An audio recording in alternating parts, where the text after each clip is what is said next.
Oi, gente, tudo bem? Peço desculpas para vocês por estar iniciando esse slide sem estar a apresentação pronta aqui, e está mudando de tela o tempo inteiro. É porque, na verdade, o aplicativo que eu uso para gravar as aulas, ele atualizou e ele está realmente muito ruim e ele não passa o slide. Então, eu já tentei gravar essa aula 4 vezes, essa é a 4ª vez, e eu não estava conseguindo passar os slides. Assim, eu descobri que eu consigo. E passou, beleza. Então, vamos lá, vamos começar, né? Bom dia. Vamos falar hoje sobre a vinda da família real para o Brasil. O que é esse período, né?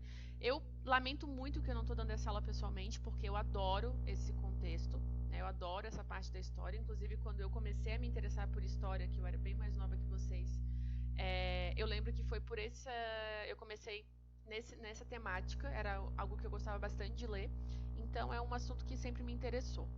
Gente, no dia 22 de janeiro de 1808, aconteceu um fato inédito no mundo. Uma família real europeia chegou na colônia com toda a corte e transfere a sede do império para os trópicos. Por que isso foi um fato inédito? Porque, gente, a família real ela nunca saía da metrópole para colocar os pés nas colônias. O Brasil já estava sob domínio português há 308 anos e em nenhum momento algum rei português veio até o Brasil, nem que seja para conhecer a colônia. Eles não vinham. E agora, do nada, essa galera vem simplesmente morar na colônia. Né? Transferir, eles saem da Europa e transferem toda a sede do império para uma colônia. Isso foi algo inédito. Por que isso aconteceu? Basicamente, né, mais uma vez, tem a ver com a expansão napoleônica. Então, a gente percebe como esse cara atrapalhou o mundo, né? Tipo, no sentido de teve que promover várias modificações para se adaptar às loucuras dele. Por que isso aconteceu mais precisamente, né? Então, assim, gente, primeiro, quando o Napoleão cria o bloqueio continental, ele fala, olha, ninguém mais pode comercializar com a Inglaterra. Portugal fica entre a cruz e a espada, porque Portugal ele era aliado da Inglaterra, e aí, se ele parasse de comercializar com a Inglaterra, ele poderia ter problemas, já que, né, tinha uma baita colônia que a Inglaterra estava de olho há muito tempo, então isso poderia gerar problemas. Mas, por outro lado, se ele continuasse com a aliança com a Inglaterra, com certeza a França iria invadir Portugal, que é o que de fato aconteceu, né?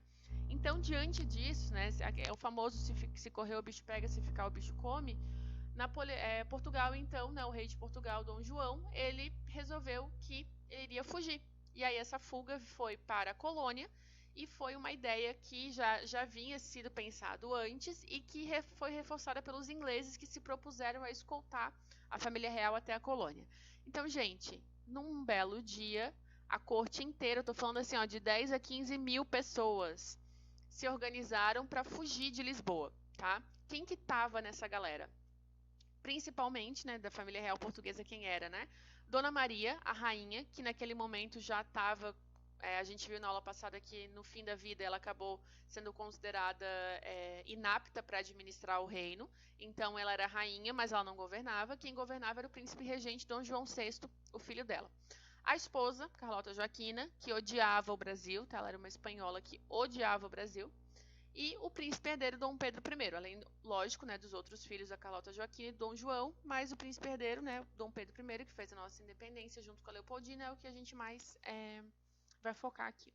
E aí, muitos navios vieram, né, eles saíram final de 1807 de Lisboa, chegaram em janeiro do ano seguinte em Salvador, e 2 meses depois eles chegam no Rio de Janeiro, em março, onde eles vão se fixar efetivamente, já que o Rio de Janeiro nessa época era a colônia. Era a capital. Bom, a presença da corte portuguesa no Brasil, gente, trouxe muita mudança. E trouxe muitas histórias engraçadinhas também, por isso que eu gosto dessa aula. Na verdade, assim, gente, dizem que houve uma infestação de piolhos dentro dos navios, e aí as mulheres tiveram que raspar o cabelo. E aí, quando chegaram no Rio de Janeiro, chegou as mulheres todas carecas. E aí o povo daqui achando que isso era uma última moda na Europa. E aí começou a raspar o cabelo também. Tipo, pensa no susto, né, da galera, tipo, no Rio de Janeiro, e aí de repente sai para um monte de navio, de barco, e sai a corte, aquela galera, aquelas mulheres com aqueles vestidões e aqueles cabelos de peruca, aqueles homens mega arrumados. Cara, deve ter sido uma cena bem hilária de se assistir, né? E aí, então, né, eles acabam se estabelecendo no Rio de Janeiro. Outras coisas bizarras assim, né? Dizem que o Dom João, ele era um cara muito, muito, muito desprovido de beleza. Existem relatos de pessoas que eu li uma vez um francês que veio para cá encontrar a família real e aí ele mandou uma carta dizendo que a feiura do Dom João era algo que tipo assustava assim. Todos os relatos dizem, enfatizam bastante essa questão, então realmente ele deve ser. Mas, gente, apesar de feio, né? Infelizmente a história acabou tornando esse fato, né, a questão física da família real como um todo, como o principal ponto. E, nossa, nem de longe esse é o principal ponto, né? Eles fizeram muitas coisas que modificaram bastante a realidade brasileira. Mas acabou sendo famoso por isso. Carlota Joaquina, por exemplo, ela era famosa por odiar o Brasil e por odiar o rei também. Dizem que na noite de núpcias deles, eles tinham casado, tipo, eles eram crianças, né? Ela tinha 12 anos, ele era mais velho. Na noite de núpcias, ela mordeu a orelha dele. Tipo, bem bizarro, assim. Dizem que ela realmente odiou ele a vida inteira, inclusive dos filhos que ela teve, a grande maioria não era dele. E o Dom Pedro, nossa, o Dom Pedro é o mais famoso dos memes, né? Tipo, não sei se vocês assistiram, mas passou agora, reprisou a novela Novo Mundo, que conta, né, esses anos pré-independência aqui no Brasil. E aí mostrou bastante o Dom Pedro, especialmente a questão do tanto que ele era mulherengo e tinha várias amantes, tal. Isso realmente era verdade, né? Mas acabou que ele ficou famoso por isso. E as coisas que eles fizeram enquanto governantes, né? Isso acabou passando um pouco batido. Mas, vamos ver então o que isso tem a ver com a independência, né? Basicamente, gente, vamos pensar aqui comigo. Quando a família real chega aqui, eles acabam estabelecendo alianças com as elites, principalmente de São Paulo e do Rio de Janeiro. Então vamos lembrar, né? A gente pode dizer que, de certa forma, a presença da família real aqui, ela atrapalhou um pouco o nosso processo de independência. Por quê? Nessa época, 1808, é quando iniciam as guerras de independência na América Espanhola. Só que a gente viu que um dos principais fatores que motivaram isso é o fato de que o rei da Espanha tinha sido deposto por Napoleão, então eles estavam sem um governo efetivo, né, que eles se submetiam. Diferente de Portugal, que não só o rei não foi deposto, como o rei veio para cá, então ele estava aqui, né, mais perto do que nunca. Além disso, a gente viu que foram os criollos, que eram a elite local da América Espanhola, que iniciou o processo de independência. Aqui, a elite local se aliou com a família real, então eles não tinham interesse em tornar o Brasil independente nesse primeiro momento, né? Então isso acabou retardando um pouco o nosso movimento, que lógico, na próxima aula a gente vai entender como então que o movimento aconteceu, né? Mas vamos pensar que nesse primeiro momento acabou retardando um pouco isso. Bom, a presença deles aqui vai gerar muitos decretos, muitas mudanças que vão ser bem benéficas para o Brasil, tá? Para o desenvolvimento do Brasil. A primeira delas são os decretos que vão ajudar a Inglaterra. Então, lógico, né, gente? A Inglaterra escoltou os portugueses até aqui, não porque eles eram amigos, BFF, Best Friend Forever. Não foi por isso. Foi porque eles tinham bastante interesse econômico. Que interesse era esse? A Inglaterra queria comercializar com o Brasil. Gente, olha o tamanho do Brasil. Olha que mercado consumidor divino para a Inglaterra. Então, o que aconteceu? As primeiras medidas do Dom João, ainda em Salvador, ele nem esperou chegar no Rio de Janeiro. Em Salvador, ele já decretou algumas medidas que vão beneficiar a Inglaterra. Que medidas são essas? Abertura dos portos brasileiros às nações amigas. Gente, até esse momento existia pacto colonial. No pacto colonial, a colônia só poderia comercializar com Portugal. Lembra disso? Quando se abre os portos brasileiros às nações amigas, lembrando que as nações amigas aqui é principalmente a Inglaterra, os colonos podem comercializar direto com a Inglaterra. Então, para os ingleses, é um baita mercado que se abre. E para a gente aqui, né, para os colonos, é uma coisa bacana, porque afinal de contas eles não ficam mais sob o monopólio português, né? Então isso dá mais acesso à mercadoria. Outro tratado é o de aliança e amizade, comércio e navegação. Ele dá privilégios para os ingleses no que se refere aos impostos. Então, os produtos ingleses eles entram no Brasil com uma taxa de 15%, enquanto os produtos dos próprios portugueses chegam com uma taxa de 16% e das outras nações com 24%. Ou seja, isso vai fazer com que o produto britânico seja mais barato do que os outros e as pessoas vão consumir mais. E, por fim, a liberação de indústrias e manufaturas no Brasil, que era proibido pelo Pacto Colonial. Então, agora, eles podem então começar a sua própria produção manufaturada aqui na colônia, sem depender tanto do mercado externo. Isso vai ser um grande avanço aqui para o Brasil. Além disso, a gente vai ter a presença da corte no Rio de Janeiro, né? Que, gente, pensa essa corte chegando da Europa. Não que a Europa, naquele momento, seja a coisa mais maravilhosa do mundo, mas vamos pensar que o Rio de Janeiro, naquele momento, era tenso a coisa, gente. Tipo assim, pensa na quantidade de esgoto a céu aberto, a sujeira nas ruas. Dizem que o cheiro de xixi que pairava pela cidade era fortíssimo. Ou seja, né, era um caos aquela cidade. E aí, então, com a presença da corte aqui, eles tiveram que tornar essa cidade mais habitável para os padrões europeus. E aí, então, a gente tem Não vamos pensar, não é nem só para os padrões europeus, gente. Coisas básicas que qualquer país do mundo vai ter, mas que não era permitido no Brasil, porque o Brasil era uma colônia de exploração, que agora começa a ter. Então, isso vai trazer muito desenvolvimento para o Brasil.